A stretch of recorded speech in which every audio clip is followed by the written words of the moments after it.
I think Stussy is the girl on the cover page and was a member of Mads. At the moment, I very much agree. The mysterious Mads woman does match Stussy's timeless yet somehow simultaneously 1920s aesthetic. I think the hairstyle looks incredibly similar, and of course we have those trademark garter belt stockings. Now with that said, I don't want to draw these sorts of epic conclusions based on lingerie alone. I mean, it still wouldn't be the weirdest One Piece theory, but we actually have a lot more to go on than just simple aesthetics. First up, Stussy has a lot of relevant connections to Mads, particularly to its financier Dufeld. I don't know why I said it like that, financier. But the two of them were, I don't know if the word friendly quite fits, but they were familiar, very familiar. Particularly when Stussy said that Charlotte Pudding reminded her of her in her younger days. And then Dufeld gave the grumpy husband reply of, yeah, how many decades ago was that again? Which is actually very relevant because we do not know how old Stussy is. But my best guess for how many years she's been alive would be lots. Important to point out because a lot of people mistake Stussy for someone more along the lines of Caliph's age, which is 27. And I think that's fair enough because if you see these two side by side with no context, you may even think that Stussy is younger. She's not. In fact, she's probably old enough to be Caliph's mother. And look, I don't want to start any conspiracy theories, but in this case, I feel obliged to, because Califa is what Oda referred to as a thoroughbred, meaning that her mother was a former member of Cypherpole, as was her father, Lasky, who we have met. So who knows, maybe Stussy is her mother. And when it comes to women in One Piece, I think that age acts like a bit of a nervous introvert, which is to say that it never shows itself, ever, such as with Shaki, who is 64 years old.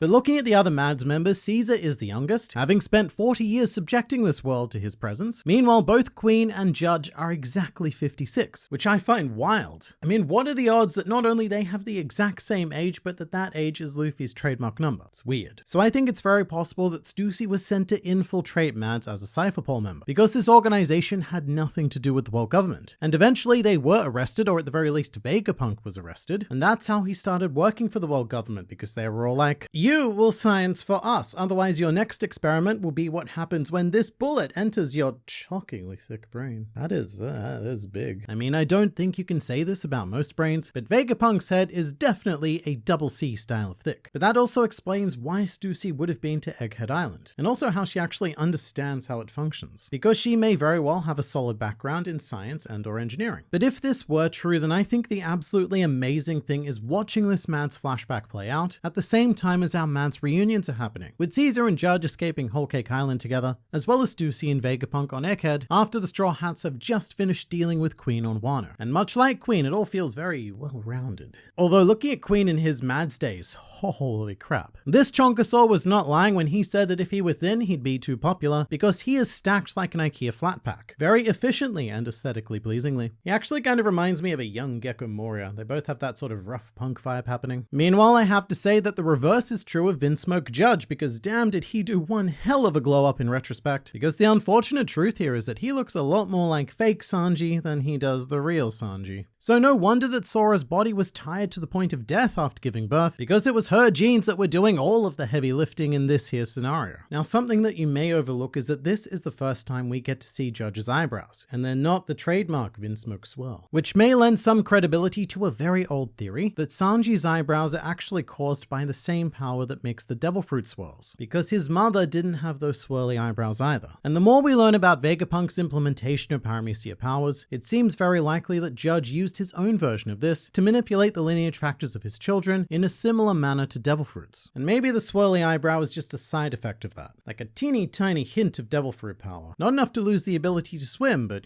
just a bit of a zing. Meanwhile, Caesar looks like an upper class private school snob, very reminiscent of Stelly actually. There's just something about that clean bowl cut style that screams both, I have a lot of money, and also please punch me as hard as you can right in my face hole. Also, we have now confirmed that Caesar was indeed the silhouette seen on the cover of the last chapter, but for whatever reason Oda elected not to draw his horns there, which is what threw me off. And then there's Vegapunk, who has absolutely no right to look as awesome as he does. He is such a boss, and I'm loving the casual yet intimidating nerd mafia vibes. That's a question I have though. Why do they all have weapons? Like, Dufeld's whole mission is, we're going to convert science into peace somehow. But then there are all these scientists who are just brandishing guns like they're about to start a gang war. I'm almost certain that the lady in Mads is Kureha. It's definitely worth exploring other ideas, and Kureha being a part of Mads is something that I would really want to happen thinking about it, but I don't know if this design fits her character. The mysterious Mads woman has much more of a femme fatale style aura, like she's been ripped straight out of a spy novel, whereas Kureha has a less refined nature, as in she still looks stylish, but just not quite as polished. Maybe it's just because she's changed over the years, but I have a very hard time seeing Kureha wearing garter stockings. Another idea I've seen is that this woman is actually Sanji's mother Sora. In which case, Judge, mate, you did well. I mean, you were already punching well above your weight, but doing so with this aesthetic handicap is one of the most impressive feats in human history, right after Luffy's Gear 3rd, which also results in very impressive feat. What's going on with the cover story? I've been lost since last chapter. Well, you see, it's actually very simple. Basically, we're seeing a flashback of what happened with the Germa after Whole Cake Island, which turned into a flashback of what happened to the Blackbeard pirates after whatever they were doing, which turned back into a Germa flashback featuring a gas clown, which then took us into a flashback back of how the Mads group formed. Admittedly, it's not the most straightforward cover story that Oda has ever put to page. It's great to see Nami's hatred for Caesar still going strong. This chapter was actually full of brilliant Nami moments. I really did enjoy Vegapunk going, yeah, well, if we rule out Caesar's devil fruits, and then Nami just interjecting with, which you should, because he deserves to die. But then Nami went on to obliterate Vegapunk by calling him dead weight when it became apparent that he would be traveling with them. Nami had no filter whatsoever in 1070, and I loved every second of it. Although I do hope that the dead weight comment won't turn out to be some very blunt foreshadowing of Vegapunk's future. Oh, and you know what? I can't believe I forgot this, but I just remembered that Nami pretty much suggested murdering Vegapunk right then and there. God, I love cold Nami so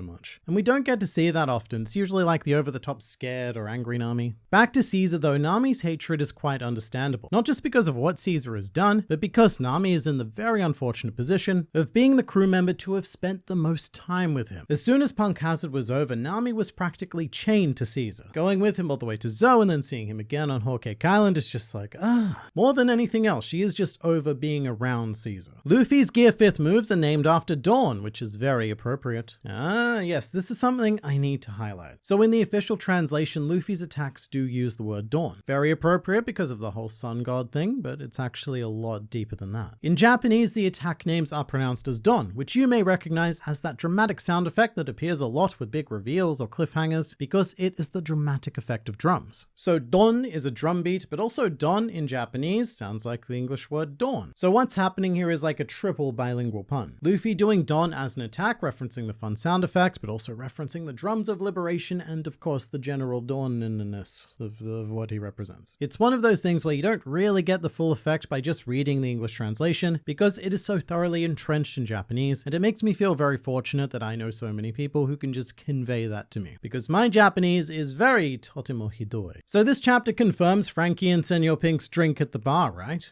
Sadly not. I think that cover page was still an alternate universe scenario. But one fun fact you may not have noticed is that both Frankie and Senor Pink are drinking Gimlet cocktails. Gimlet, of course, being the name of Senor Pink's son. Love to see more of Luffy's G5. Interesting to see him lose control because of how goofy he was being. I want to see how he will be able to master this form. I mean, the idea of mastering Gear 5th is something just like I can't even get the words out. That's how much I can't comprehend it. I don't think it's something that can be strictly trained or min-maxed in any way, because it's really only as strong or as weak as Luffy's whimsical imagination. For it to be used in the most effective way, it would require Luffy to fight with some semblance of logic, but that would defeat the purpose of what Gear 5th is, which is freedom. And the great advantage of it is that Luffy's more serious opponents can't predict the infinity of just stupid possibilities being conjured by Luffy at any given point. It's honestly slightly worrying because Luffy's powers now border on the realm of abstract, and I just don't see how it gets better from here, at least not as a result of Luffy directly. The thing about Gear 5th, or I suppose Nika, is that it's very strongly connected to the hope and belief of others, such as on Wano, where Luffy had thousands of people desperately needing a savior, so one appeared. And I wonder if Gear 5th would still be as effective in a situation where people had somehow lost faith in Luffy, and maybe that weakens the awakened form. I don't know, again, Luffy's powers, dangerously abstract. If the Seraphim had Law's Fruit, could you do the immortality operation? I mean, yeah, probably, although that would get pretty dark. I guess the biggest drawback about the perpetual youth surgery, apart from the whole dying thing, is that it's implied to require actual skilled medical knowledge to perform, which I suppose wouldn't be too difficult to insert into the most advanced beings on the planet. It's such a dystopian idea though. The whole breeding living things for the purpose of performing an operation and then dying. Although this is the world government we're talking about. And I imagine that the only reason why they're not currently doing this is because the Seraphim are extortionately expensive to make. But in theory, Vegapunk could have Law's lineage factor data. He has been a warlord, and that position seems to somehow entitle Vegapunk to take a sample. Although I do still think that the Seraphim will only be the original 7 warlords. Although that presents an interesting issue, because what do you do with Crocodile? With Vegapunk admitting that Logias are quite the tricksy fruit smoothie recipe to pull off, Crocodile would need to be given another devil fruit ability to compensate, either a Paramecia or a Zoan. Because let's be honest, Crocodile is only good for 2 things, his mind and his sand. And as a Seraph, he would have none of those. He's not allowed to think for himself because he needs to be commanded, and he's also not allowed to sand because it's coarse and gets everywhere. The most naturally friendly fruit type would probably be a generation-style Paramecia, perhaps even old Buddy Galdino's wax fruit, which should be on file as he was an Impel Down inmate. Although failing that, Magellan's fruit also might not be a bad choice. I mean, some fans to this day keep mistaking that fruit for a Logia anyway, so for Crocodile that would probably feel right at home. I guess if Katakuri was ever caught, then his fruit would probably be the most appropriate, as the Logia that is the most Logia without actually being a Logia. It's special. Special is what it is. Although speaking of Logias, we went well and truly out of our way to construct the best Logia fruit tier list, ranking everything from phenomenal to failure, and you can see it all right here.